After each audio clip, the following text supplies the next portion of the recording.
ay sisikap na buong pamilya. Gagawin ang lahat para sa'yo tsaka para sa tatay. Okay? Tatanda mo yun, ha? Mahal, mag-iingat kayo, ha? Asawa ko!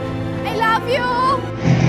Bakit ang pangyayari ng kapustisya sa pag ng kanilang pagkatao sa buong pamilya natin sa isa?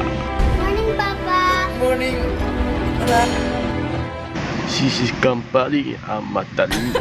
Victor, maraming salamat for making Audrey very happy today. Papagod ka na? Ano? Kailan mo ako narinig na nagreklamo? Oo, hindi nga. Pero sa loob mo, ganun na rin yun. Eh, imposible hindi. Kala ko pagod na. Pagod na ako. Kung paano papatunayan ng babae sa isa't isa.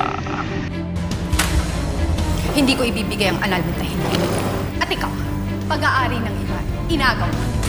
Ibagbawas ang kasalanan. Sinira niyo ng babaeng yan ang buong pagkatao ko. Kung namatay ang pagkatao mo dito, ako karangalan. Pare-pareho lang tayo nagmamahal dito. Kahit ano pang sabihin mo, akin siya. Dahil ako huling minahal niya.